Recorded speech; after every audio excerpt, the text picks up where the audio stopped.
여러분 안녕하세요. 지적인 투자 마인드 G2입니다. 참 요즘 세상에는 운이 좋은 사람들이 많은 것 같습니다. 특히 경제나 재테크에 관심 있는 분들이라면 아마도 대부분 저와 같은 생각일 것 같은데요. 왜 그러냐고요? 유튜브를 보다 보면 젊은 나이에도 불구하고 큰 부를 이뤘다는 사람들을 쉽게 찾아볼 수 있기 때문이죠. 아니 어떻게 그 나이에 그런 어마어마한 부를 이룰 수 있을까요? 이런 생각을 하다 보면 결국 정말 운이 좋았다라는 생각밖에 들지 않습니다. 뭐 그렇게 자신의 부를 과시하는 사람들이 진짜인지 어떻게 믿느냐고 반문할 수도 있겠죠.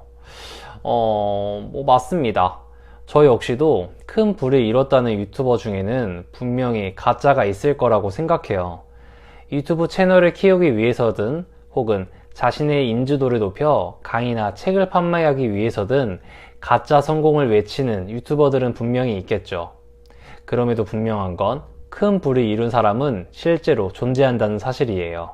그런데 왜 나는 그런 운이 없을까? 왜 운은 다른 사람에게는 찾아가는데 왜 나한테는 오지 않을까? 뭐 이런 생각을 혹시 하시지 않았나요? 저도 얼마 전까지만 해도 같은 생각을 했었는데요. 태어날 때부터 운이 좋은 사람들이 있다. 뭐 나도 운이 좋았다면 크게 성공할 수 있었을 텐데 나는 왜 이렇게 운이 없을까? 뭐 이런 생각들을 하며 자주 한탄하곤 했었죠. 그런데 며칠 전 오랜만에 만난 친구가 저한테 이런 말을 했습니다. 와, 씨, 너 진짜 운도 좋다. 나도 그때부터 시작할걸. 아니, 그 친구에게 저는 왜 운이 좋은 사람이었을까요? 저에게는 10년지기 친구 2명이 있습니다. 3명이서 10년 가까이 아주 잘 지내고 있죠. 그중 한 친구는 어렸을 때부터 재테크에 엄청 관심이 많았는데요. 그에 비해 저와 A라는 친구는 재테크의 제자도 모르는 뭐 그런 사람들이었습니다. 특히나 저는 그 강도가 엄청 심했었어요. 그 흔한 예적금도 안 하고 그냥 들어오는 월급을 월급 통장에 쌓아만 놓고 그냥 필요할 때마다 조금씩 빼서 쓰는 그런 스타일이었습니다. 재테크에 관심이 있던 친구는 늘 저와 A만 보면 소액으로라도 꼭 어떤 재테크든 좀 해보라고 답답해 했었죠. 그럴 때마다 저와 A라는 친구는 그저 웃어넘기기 바빴던 것 같습니다. 그런데 2020년 6월 제가 새로운 일에 도전하기 위해 다니던 회사를 퇴사하게 되었습니다. 그러다 보니 고정적인 수입이 끊겼고 회사를 다닐 때는 한 번도 느껴보지 못했던 그런 엄청난 공포가 밀려왔죠. 그때 알았습니다.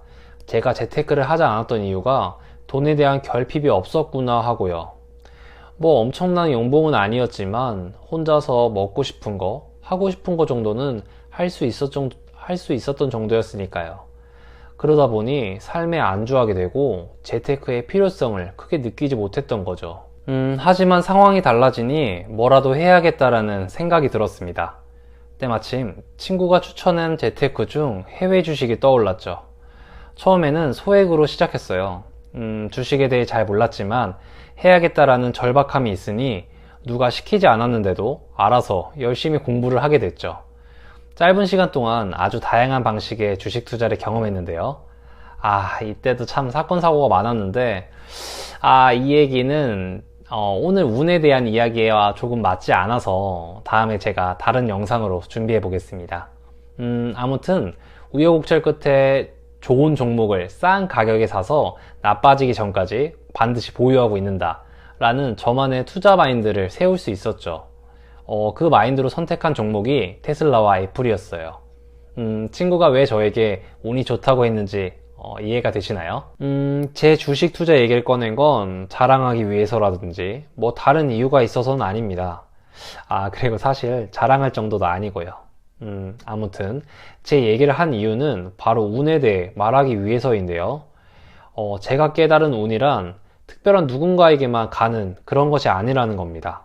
운이라는 건 모두에게 동일하게 찾아간다는 거죠. 단지 준비가 된 사람에게 운이 간다면 그 곁에 남아서 어떠한 결과물로든 활짝 꽃피우게 된다는 거죠.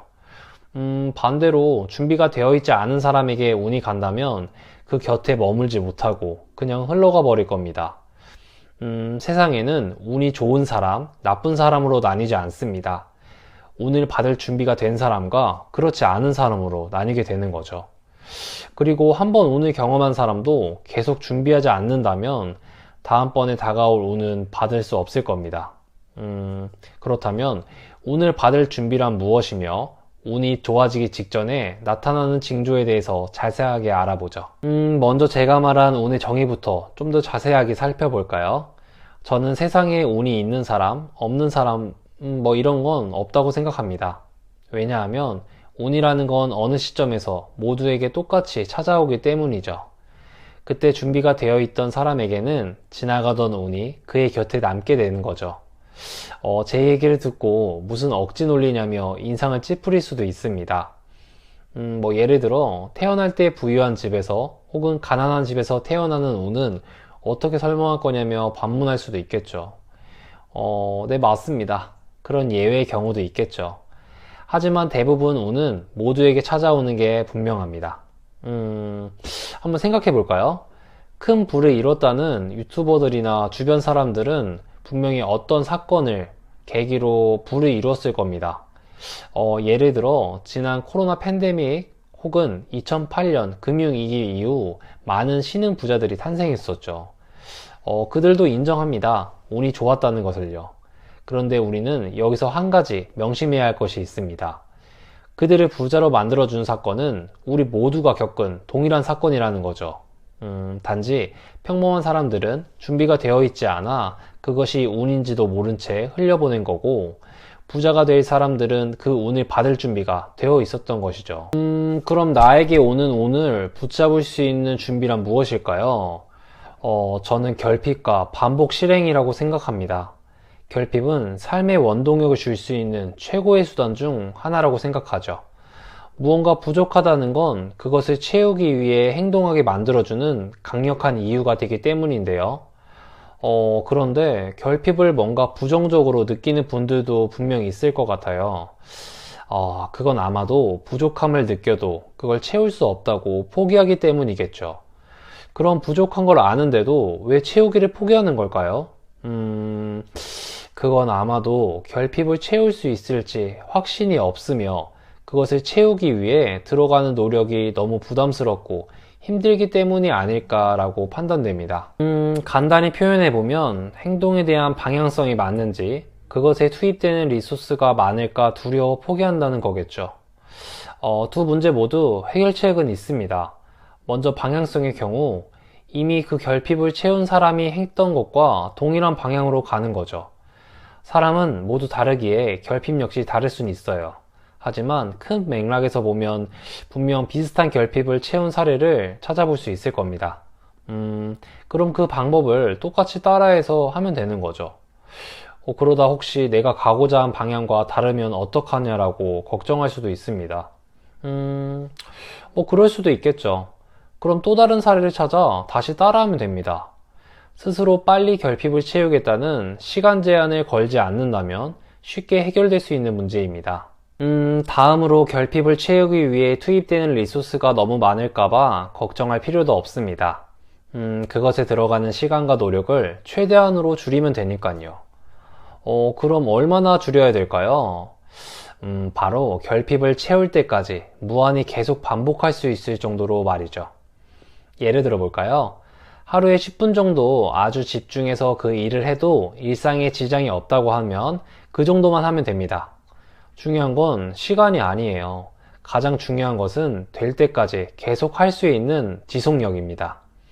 이러한 준비가 된 상태라면 분명 운이 찾아왔을 때 나도 모르는 사이에 내 곁에서 결실이라는 꽃을 활짝 피우고 있을 거라고 저는 확신하고 있습니다. 지금까지 운에 대한 저의 생각들을 말해봤는데요. 운이란 건 결국 준비된 사람만이 받을 수 있는 것이라고 생각합니다. 그리고 그 준비라는 건 결핍과 반복 실행이라고 말씀드렸죠. 더 단순하게 표현한다면 현재 삶에 안주하지 말고 변화를 갖자라고 표현할 수 있을 것 같아요. 그리고 운이 좋아지기 전 나타나는 징조란 자신 내면에 이러한 변화가 생겼을 때라고 저는 확신하고 있습니다. 끝으로 제가 좋아하는 아인슈타인의 명언으로 오늘 영상을 마무리하려고 합니다. 매번 똑같은 행동을 반복하면서 다른 결과를 바라는 것은 정신병 초기 증세다. 다음번에도 여러분의 투자 철학에 도움이 되는 이야기를 갖고 찾아오도록 하겠습니다. 지금까지 긴 이야기 들어주셔서 감사합니다. 내용이 좋았다면 구독과 좋아요 부탁드립니다. 오늘도 즐거운 하루 보내세요. 감사합니다. I know you told your friend you're not okay. And tell me what's wrong and why you never said you